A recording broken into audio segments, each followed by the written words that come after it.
here for Y'all Magazine once again. It's a new year, great year. God's in charge, the year of the dragon. We know what the dragon represents.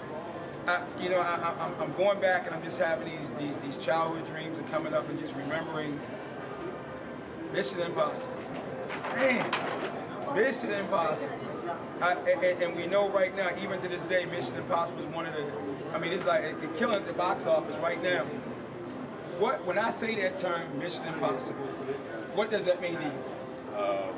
Legacy for me, because of my father, Greg Morris, who was in the original Mission Impossible series from 66 to 73, which spawned all that came after. And that's kind of how I look at it. It's like we stand on the shoulders of giants, you know, and he was a giant, and I stood on those shoulders with Mission Impossible 2 in '88. Tom Cruise is standing on those shoulders now, and without my father, no he, like I've been saying, no me. So it's legacy as far as I'm concerned. What was that like as a child? I mean, and let's give them a brief history on yourself, and then tell them what that was like for you to just be around and see what, because your dad was on the cutting edge. It was not that many African Americans that were put, especially in a movie that big, TV show that big. Give them the audience a brief intro. Well, basically, I'm Phil Morris. My father was Greg Morris, who performed the character Barney Collier in the original Mission Impossible series, which was a groundbreaking spy drama. And my father, as well as Bill Cosby, were one of the first two African Americans to be cast in a national network primetime series.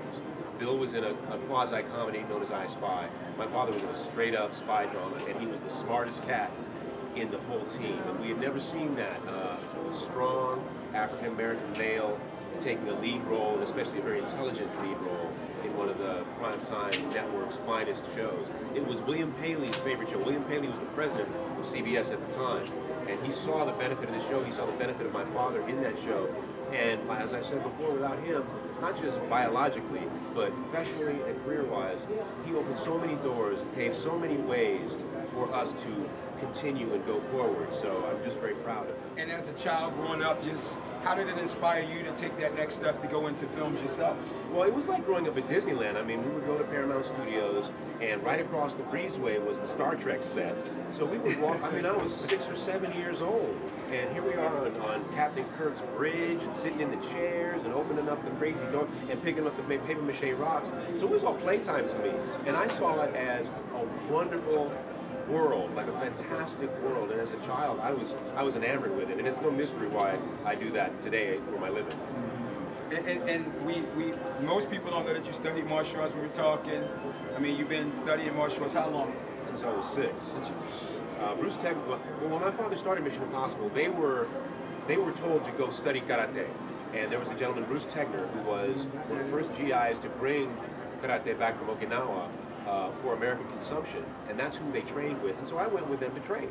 So at that time I was introduced to the martial arts, and it really grabbed me, and then I dropped it for a little while. Then the Bruce Lee revolution came up, and I was right at the age where I was very impressionable and couldn't wait to find a Wing Chun studio to follow, you know, my hero, my idol, Bruce Lee. And I found Hawkins Chung, who was Bruce Lee's best friend. I didn't just find a Wing Chun sequel. Right. I found like the sequel for my purposes. And I've been with that gentleman for 25 years now, over 25 years. I have to also give a shout out to the late Wong Soo Han, who was my Hapkido master. I got a brown belt from his school, and he was just a gentleman, taught me what real traditional martial arts were all about: discipline, focus, integrity, which I think sometimes in the modern day MMA world, as much respect as I have for those brilliant fighters, we lose the traditions of the martial arts when we're just trying to win the fight. So I was taught many of those core values by amazing martial arts masters, and you cannot replace them. And it's interesting because we had talked about that earlier. When we look at the state, I believe everything is about a transition. I believe any time we create something or we try to expand upon something, the end result is to change another generation or to inspire another generation. So, but it got to come from a core value. And when, like you say, when we look at UFC, we look at all these great innovative things, and we talk about old school don't work. But I often get into a little debate with myself because I think that one of the things that's really missing in our society for our kids are traditional values. Yes.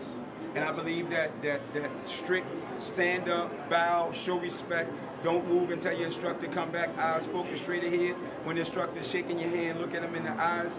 How important is that? Oh, it's invaluable. I mean, especially in the modern psychology of young people, everything's so fast, and there's so much coming at them with information that we didn't have growing up because we didn't have those technological advantages. So sometimes their attention span is just not where it needs to be for those values to really seep in, and you have to challenge yourself as an individual to make the choice to follow that path. Because it's not always about looking cool. It's not always about winning the fight. It's not always about the fastest, quickest, strongest technique. Sometimes it's about focus. Sometimes it's about struggle. Most people don't want to sit in structure for half an hour, you know, to get that structure ingrained into their soul so that now they can work from that base. They want a quick pass in a hurry, they want to flip and run around. I mean, you see it. And they don't want to take the time in their spirit to just accept the lesson that is in that place. It's way beyond how fast you are or how cool you look. We have to get out of that in order to ingrain those core values in our young people. Then you'll see a transition into their everyday life. Yes. And in closing, it's like that moment of appreciation, as they say, smell the roses. For that moment, holding that marble stance is that thing that really allows you to come face to face with yourself, and to be able to go beyond who you think you are and experience that freedom of just becoming whatever the universe has instilled for you. And I think when we were talking earlier, that's what I felt. It's like, you know, we were talking about the great warriors, just how the great samurai sword masters, when there was no more wars to fight, it was time to build villages. It was time to create a masterpiece through art or through music or something like that. And I guess that even listening to you just now, if some kind of way those two can come together, we will have the perfect yin and yang. Yes. If we can get that back to our youth, because they will excel creatively far beyond what we done did. But the one thing that's lacking is what you just said, those traditional values. We always say in the school, traditional values with a modern approach. And even if you look at UFC now you start seeing them using traditional martial art techniques. So, you know, if you wanted to say one thing to a young man out there or a young lady out there right now that believes that I want to do UFC, I just want to give up. I mean, I heard what you're saying, but forget all that old stuff. I got to get it now, I got to get it now. What would we say to try to help them get back connected to that truth from within inside? Take your time. There's no rush. There's a rush to where? You know, that's one of the problems. We're in such a hurry to get to where.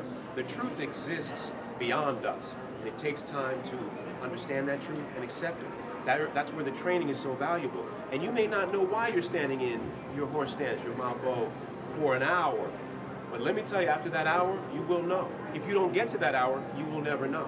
If you're in a quick hurry to get out of that because you want to go do a flying sidekick, you will not learn that lesson, and then you will shortcut all of your training, all of those lessons, and that's what you will do in your life. So don't take the shortcut. Challenge yourself to be patient. I know it's difficult, but challenge yourself to be patient and accept the traditional teachings of great masters, great senseis, great gurus, great sifus, because that's why it's been around for thousands of years. Know that this time will also be the old way for those that come later. So don't give them a shoddy lesson now that they look back on and have no respect for. That's why we have such respect for the lessons we've been taught over the years. Just take your time. Yeah.